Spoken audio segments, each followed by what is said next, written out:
ask that we deal with the elected member appointments report to allow for agendas to be published, and I understand that that is because the Canterbury Regional Landfill Joint Committee has its meeting next week. I think it was something like it's very close, so they have to publish the agendas. So at the point that we got to last week on this, we had councillors Cotter,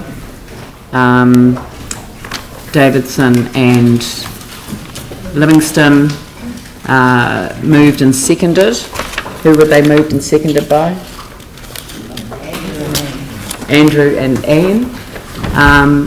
And so that's been moved and seconded. So I'll put that motion. All those in favour say aye. Aye. Those opposed say no. That's carried. Thank you. Yeah, some of the new councillors have not had a background briefing on the nature of the organisations, but that's fine. So that's an abstention for Aaron Kewen. Yeah, sorry. And then we had a second recommendation that was carried over from last week as well. So can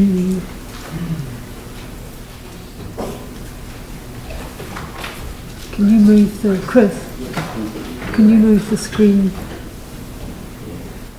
They're trying to see the recommendation. Yeah. So, and the second recommendation, well, I mean, I included it as a separate resolution because it was a separate matter and we did go through these one by one last time.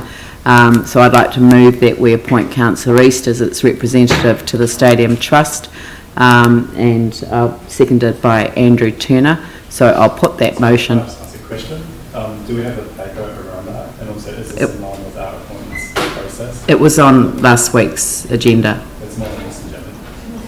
It was carried over from last week's paper, so it is on last week's agenda.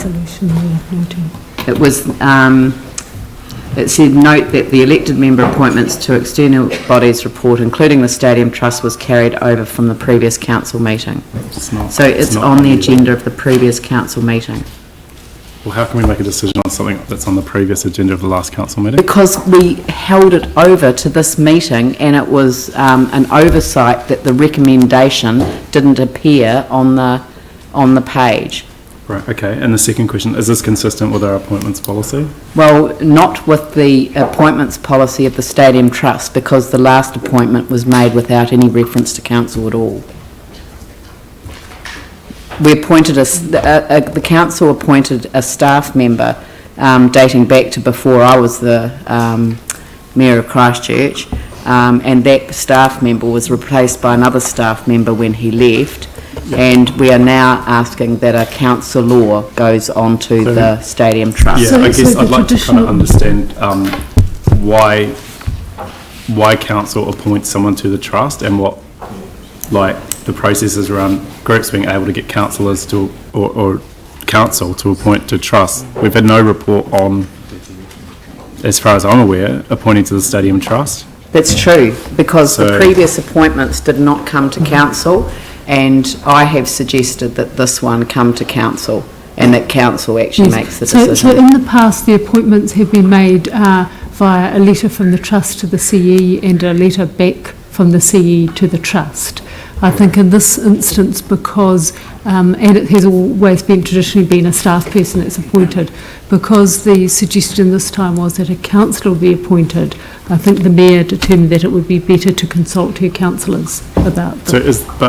In terms of an organisation just sending a letter to the Chief Executive saying appoint someone to our trust... It's in the trust deed. When the trust deed was established... Look, this is all before my time.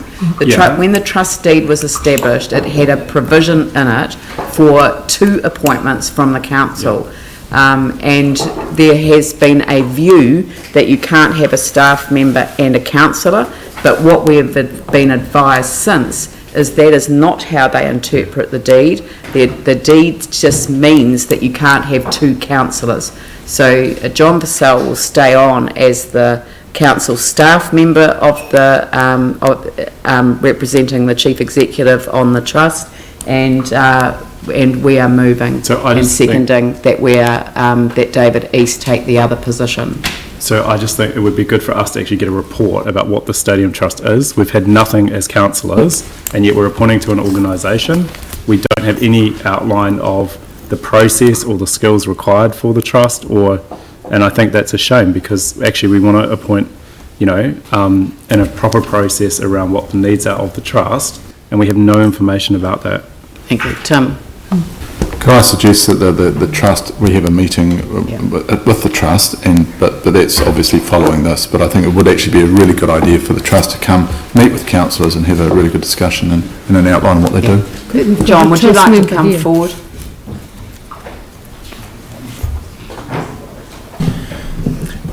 The Chief Executive's made a request that the Trust attend a meeting of the new Strategy and Finance Committee to explain their... There isn't a strategy and finance committee, so is it strategic capability or finance and performance? strategic capability. Thank you. Okay. Pardon me. To do exactly what Tim has, Councillor Scandrett has suggested, to explain its rationale, its direction, and answer any questions the committee may have. So the Chief Executive's already requested that, so I'm a bit puffed. Yeah, it might have to be finance and performance. That might Yep. actually be the better committee Yep. for it to Yeah. appear Yeah. in front of. Yeah, accepted. Okay. So looking into the future and what will be happening, I think that would it be better to have one of our informals a meeting with them rather than going to a committee which doesn't take all councillors, because there may be questions. I don't know. I mean, it's just a suggestion. Yeah, I mean, I think both. I mean, there is actually, there's probably a lot of public interest in the work of the trust. Yes. And so giving them an opportunity to appear at a committee's, probably quite helpful both ways. But I agree, in terms of an informal meeting, that might be a good opportunity to also let all councillors have that direct input. Yep, thank you. Yep. All right. So I just wanted to speak at the appropriate point. Yep. Yanni? Yeah, I don't support making this appointment today. I actually think for several reasons. One, we haven't had an open nomination process. Two, we haven't actually had a report on the agenda, and I appreciate you say it's held over from last meeting, but if it was held over, it should be formally have a report on the agenda. The issue was raised around the whole conflict of interest issue with the relationship between V-Base, Council and the Trust, and I know we've had some verbal advice, but I would feel much more comfortable having a proper report over what the Stadium Trust does, what the relationships are, and what the skills are required before we make an appointment. So I won't be supporting that appointment today. Thank you. I'll put the motion. All those in favour say aye. Aye. Those opposed say no. No. That's carried. Yanni Johansson, no.